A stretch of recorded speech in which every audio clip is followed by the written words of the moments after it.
Hi everyone, and welcome to our webinar about legal aspects and business management tools when creating a company. This webinar is the Module 4 of the entrepreneurial training course of the SPINTeams project. I'm Antoni Munuera. I'm economist and responsible for business promotion programs of the Chamber of Commerce of Terrassa. I've been working in the Chamber of Commerce for 24 years and I'm in charge of the promotion business department and advising entrepreneurs. The decision to create a company is not usually an easy task. Entrepreneurs can often have a good idea, but probably they don't know where to go or how to start. It's easy to forget that before starting a business project, it must be evaluated for having a valid criterion about its viability. In general terms, we can say that there are two types of new entrepreneurs: the necessity new entrepreneur and the opportunity new entrepreneur. The new entrepreneur by necessity is usually a person or several people who are facing an unexpected situation, for instance, employment. To create a new business can be seen as an easy and fast way to solve this situation. There is nothing more far from reality. On the other hand, the opportunity entrepreneur is that person or group of people who, for some reason, want to start a business based on a technical innovation, a new idea, or have detected a market niche. The new business will solve problems or will satisfy needs of potential customers that currently are not covered or just partly covered. From a risk point of view, and always speaking in general terms, projects with not enough preparation have a higher risk of failure. In this sense, projects driven by necessity are usually prepared as a matter of urgency, and then they have a higher risk to fail than projects driven by a genuine new business idea. The motivation is different, so the entrepreneur by necessity must be aware that it's necessary to work more deeply to be successful. In any case, before starting a new business, it's needed to have certainty or to reduce the risk to a minimum to ensure its viability. And as seen in Module 2, the tool to ensure the viability is the business plan. But in addition to business plan, it's recommended that new entrepreneurs also have at least a basic knowledge of aspects not directly related to the activity to be promoted, but related with legal aspects, accounting and financial management, tax and social security obligations, liability to third parties, etc., that in some way can also condition both the viability of the project and its future management. It's also very important to define the relationship between partners, the function they are going to perform in the daily work of the company, and how the strategic decisions are going to be made. In this webinar, we're going to follow the next scheme to try to introduce the most important concepts related on legal aspects and financial management tools that you must take into account before starting your business. First, we're going to talk about the most common legal forms and the implications of choosing one legal form or another. Once the legal form is chosen, we're going to see that this has consequences with tax and social security obligations, and as well on the responsibility that new entrepreneurs will assume depending on the legal form chosen. Next, we will talk about how to evaluate the economic and financial viability of the company, and finally, we will explain what management tools exist to have knowledge about the evolution of the business and for being able to make decisions in accordance with this evolution. Let's start talking about the legal forms for creating a new company. To start a business project, it will be necessary to create a company with a specific legal form. The choice of legal form will basically depend on the number of people who are going to lead the new business. If the business is promoted by a single person, the most common legal form is the self-employed new entrepreneur. That means that it's the individual person who carries out the activity. If there is more than one person as entrepreneurs, it will be necessary to establish some type of company that links all the partners on the new business to be created. In this case, the most common legal form would be the limited liability company. If the decision has been to create a limited liability company, it's very important to decide the participation of each partner in the new company. This is a very important aspect in case that the new business project is promoted by more than one person, and mainly if the entrepreneurs are just two.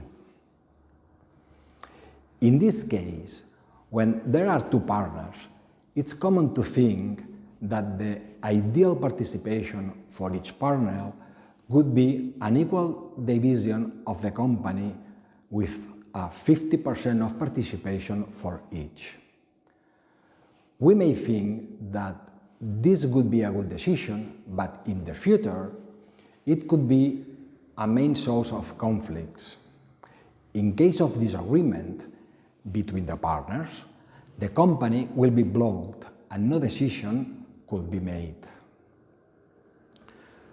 To avoid this, it could be better if the percentage of the participation between the partners was different. For example, 51-49 for each partner.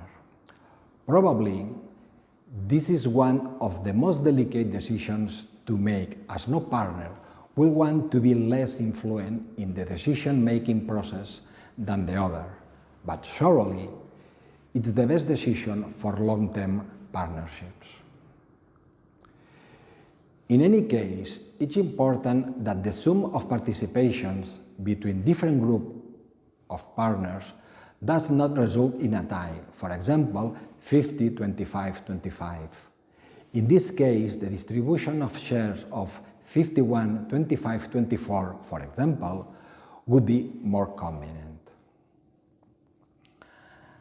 Another important aspect to take into account is the internal organization. This is also a key aspect that should be discussed among the partners on the future company.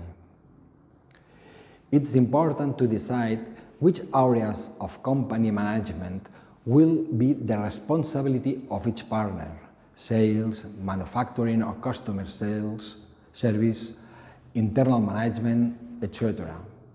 These responsibilities can be decided based on the knowledge, skills, experience, and preference of each partner. In the event that any management area remains to be uncovered by partners, tasks and skills could always be subcontracted or new personnel could be hired to cover those functions or skills still uncovered. Many startups and new companies fail because they not have previously planned or decided these key elements. All these aspects must be considered and decided during the development of the business plan. In any case, the choice of legal form will depend on the legal framework of the country where the new company is going to be established, and therefore it will be necessary to know the legal framework and adapt to it. Once the legal form has been chosen, we must be aware of the obligations or consequences that are derived from the legal form chosen. An important aspect is the responsibility. Although this is an aspect that will depend on the legal framework of each country, usually the responsibility of self-employed new entrepreneur is usually unlimited. That means that the new entrepreneurs respond with all his assets in the event of possible eventualities. There is no separation between personal assets and business assets. On the other hand, in the case of commercial companies, the partners respond to possible eventualities for the value of the capital contributed to the company. In this case, it exists a separation between personal assets and company assets. Another point to consider when creating a new company is the capital. The capital contribution to the new company will also depend on the legal form chosen, and once again, it will also be necessary to adapt to the legislation of each country. In general terms, if the legal form chosen is the self-employed new entrepreneur, it will not be necessary to make a minimum capital contribution. On the other hand, if a commercial company is the legal form chosen, it's usually obligated to make a capital contribution. This contribution should not be confused with the initial investments to start an economic activity. And this is an amount of money that should be used for the future management of the new company. And finally, there are formalities to do for creating the new company. The formalities to create a company will also depend on the legal form chosen for the management of the new company, and obviously also on the legislation of each country. Related to this, there are different initiatives that can simplify the procedures and make shorter the term to formalize the constitution of a company, such as the one-stop shop. Let's now to talk about the tax obligations. Taxes can have significant implication on a business cash flow or liquidity.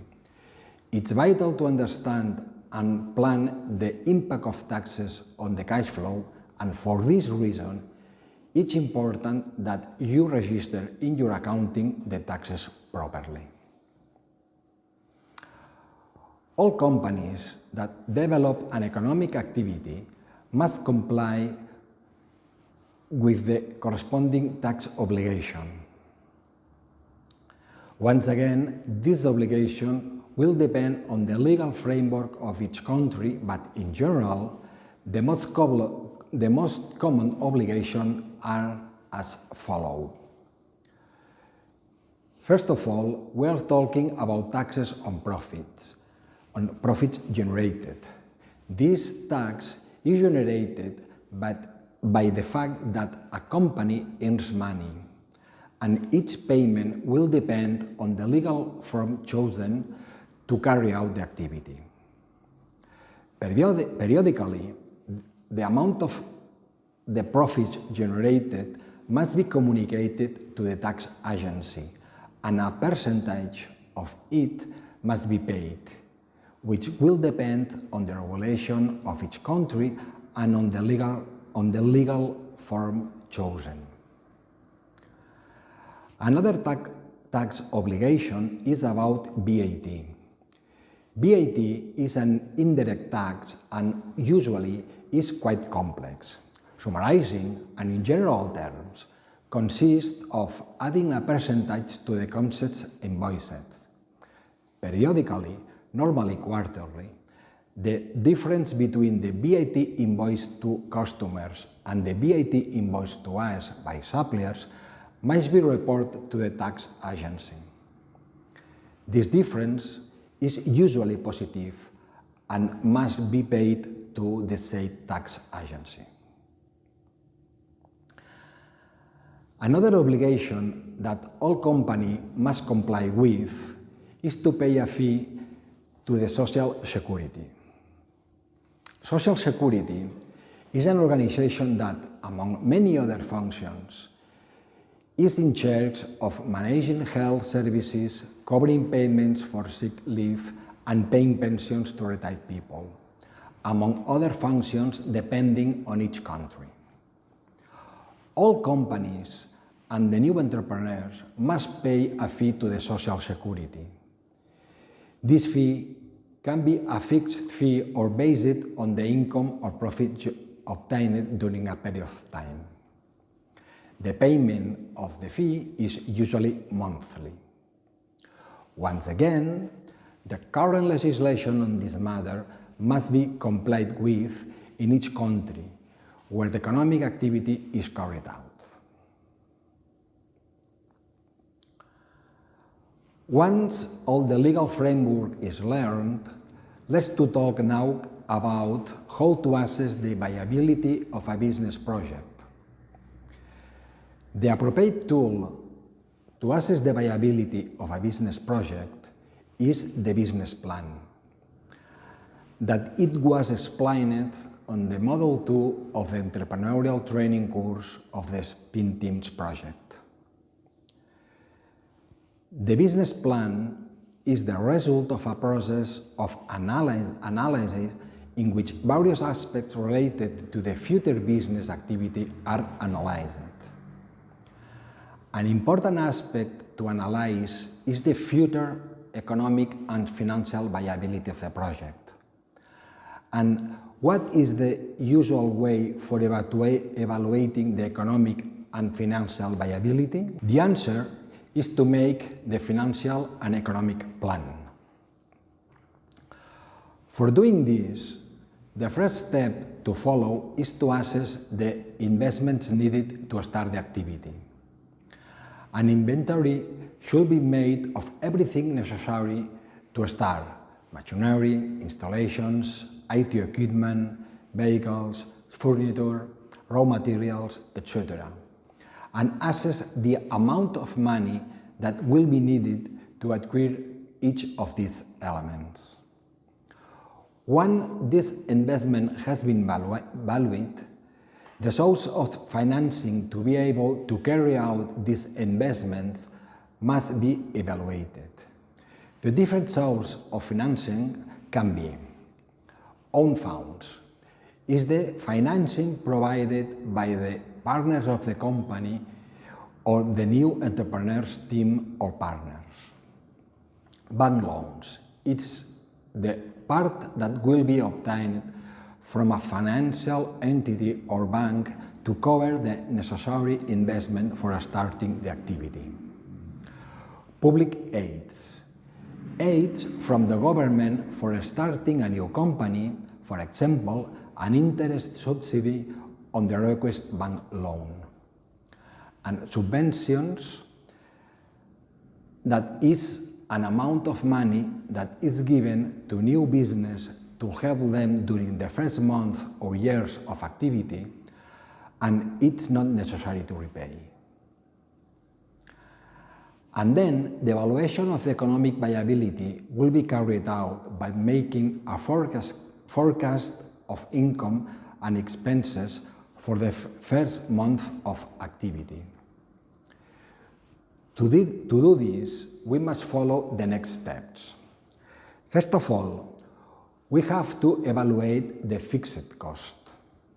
They are costs that do not vary regardless of the volume of sales or turnover. For instance, an office monthly rent is a fixed cost. Then we have to assess the variable cost. They are costs that increase or decrease depending on the volume of sales or turnover. For example, the consumption of raw material is a variable cost. Then we have to calculate the break-even point. That is the minimum sales level that equals total cost to total income, is the zero profit and zero losses point. And finally, we have to assess the period of time that it will take to reach the break-even point. It's desirable that the period before reaching the break-even point was as short as possible. While this point is not reached, the company won't obtain profits, and therefore it will be necessary for the new entrepreneurs or partners to contribute with extra funds in order to cover the losses generated. This quantity of losses must be added to the previously calculated initial investments. Once we have started the new business, we are expert on its field, but it will be necessary to have a minimum knowledge about the financial management in order to control the evolution of the business. It will be necessary to have tools that help us to monitor the economic situation of the company. The best tool for this is accounting, since it allows us to get important data to know the evolution of the business, and we will be able to make decisions in accordance with this evolution. The accounting is the tool that all companies must use to monitor the evolution of the business. Usually, there is an obligation to keep accounting records, but this depends on the law of each country. Not all companies are obligated to, but it's highly recommended that every business and new business keep accounting records in order to monitor the business performance. In any case, accounting must be adapted to what is established by the regulation of each country.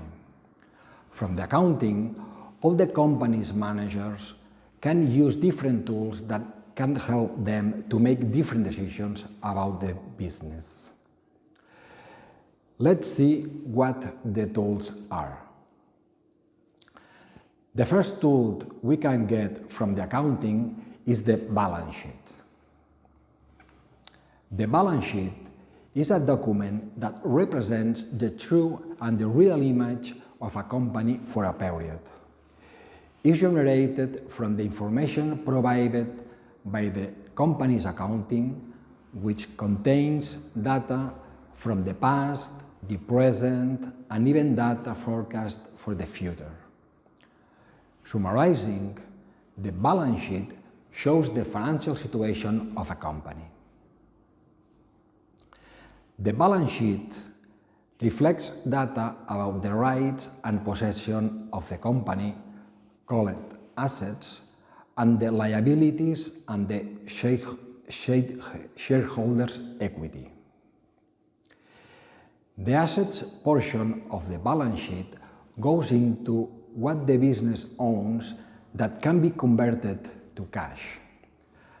Assets can further be broken down into two subcategories, such as current assets and long-term assets, or also named non-current assets. The long-term assets or non-current assets are assets that required more than 1 year to get their money's worth. They are buildings, equipment, properties, machinery, IT equipment, etc., owned by the company, and also intangible assets such as copyrights or patents.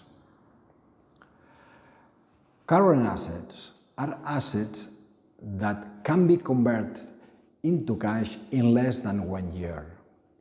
They are investments that can be sold in less than 1 year, accounts receivable, money out by clients, the inventory, and obviously the money in bank accounts and the cash. The liabilities and owner equity show the source of financing that serve to maintain all the assets we have seen before. It's divided in owner's equity, non-current liabilities, and current liabilities. Owner's equity, or also named shareholders' equities, are formed by the capital contributed by each partner and the amount of money that is generated by the business during previous years. The liabilities refer to money that is owed to others, for example, loans. Like asset, this category can be broken into the two subcategories of current liabilities, such as payment to suppliers and other accounts payable, and long-term liabilities.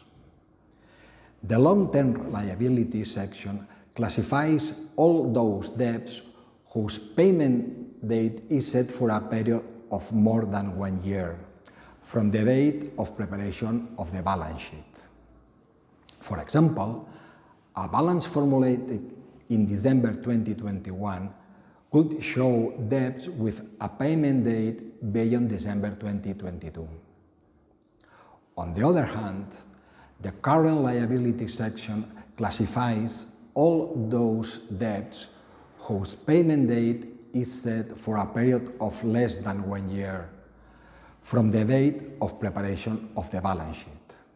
For example, a balance sheet formulated in December 2021 would show debts with a payment date prior to December 2022. Usually are formed by payments to suppliers and other payable accounts. Another tool that can be got from the accounting is the profit and loss sheet. A profit and loss report is a financial statement that summarizes all the expenses, costs, and revenues of an organization during a particular period of time, often monthly. As the balance sheet is generated from the information provided by the company's accounting.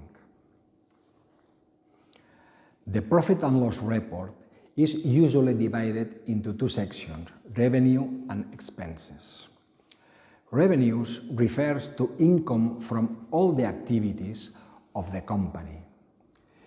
It's the amount of money obtained by the companies from their sales. Expenses are referred to all expenditures, and there are different classes of that, and usually are shown in the following order. The cost of goods sold, for example, any raw materials, the staff cost, the operating expenses, as rent, office supplies, utilities, telephone, insurance, travels, advertising, etc., amortization or depreciation cost, financial cost, financial income, other expenses, and corporate taxes. From the income and the different types of expenses or cost, we can obtain different types of margins or subtotals, as is shown in the slide. The different levels of results show the reason why a company is viable or not. For example, if we subtract the cost of those sales from the sales, for example, if we sell candies, we should subtract the cost of the raw materials that have been used to make what we have sold, we will obtain the gross margin. If the gross margin is negative, it indicates that the core business of the company is not viable and that the business model should be reviewed or even be closed. The EBITDA shows the profit that is obtained after subtracting the cost of the structure necessary to manage the company. If the EBITDA is negative, it means that the company should review personnel costs and management expenses. Probably, the personnel structure is oversized and so are the management expenses. The business is viable in itself, but the structure that manages it must be reviewed. The EBIT shows the profit that the company obtains after subtracting the expenses for the amortization of the assets elements that the company uses. If the EBIT is negative, it will indicate that the company is working with oversized assets, machinery, installations, etc., and that it should be adjusted to the real needs of the company. The EBT shows the benefit that the company obtains after applying the cost generated by the external financing source used by the company. For example, the blank loans. If the EBT is negative, it indicates that the company is bearing an excess of financial expenses due to an excess of external financing. In this case, it should restructure the source of financing, reduce external debt, and increase own funds. On the other hand, if it obtains a positive result after obtaining a negative EBIT, it will indicate that the company generates profits from financial management, and therefore it could be understood that the company's business is different. And finally, the net profit shows the profit or loss generated after the tax income is paid. And it's also important to consider that the profit and loss sheet can be compared with the profit and loss sheet at the same time, at the same period of the previous year and with the budget. Once we have seen what the profit and loss is, let's talk about the treasury control. The treasury control or cash flow control is another tool for the financial management. This is important for all companies because we must distinguish between income and collections and between expenses and payments. These concepts are often confused and therefore we must be clear about each of them. What's an income? The incomes are generated at the time of using an invoice and making the corresponding entry registered in the accounting in the profit and loss account. What's a collection? The collections are generated at the time in which a flow of money is received from a client who previously has received our invoice.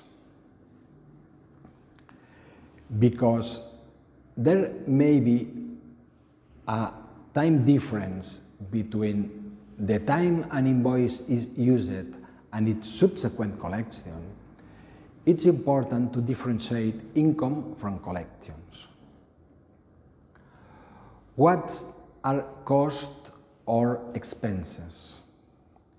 They are generated at the time of receiving an invoice from a supplier and is recorded in the accounting in the profit and loss account. What is a payment? The payments are generated at the time in which a flow of money is sent for paying an invoice previously received. Due to the fact that there may be a temporary difference between the moment of receiving an invoice and its subsequent payment, it's important to differentiate expenses from payments. Based on this information, all expected receipts and payments must be classified over a period of time, for example, 1 year, classified by month. In this way, it's possible to see if any month the expected payments exceed the expected collections, so that measures can be applied to avoid this situation. And finally, we're going to talk about the budget. The budget is an instrument that should serve to detect desviation in relation to the forecast made previously on the expected income and expenses. It's usually carried out for a period of 1 year and periodically, every month, for example. Its evolution must be analyzed, deviation detected, and the corresponding decisions made in each case. We have tried to introduce the most important and strategic concepts on financial management that you will need to know before starting your business. I hope that all this information be useful in your projects, and if you have any doubt or question, don't hesitate to ask me through the Rebel-based platform. And don't forget to fill out the form at the end if you are interested in receiving your certificate. Thank you for your attention. Bye-bye.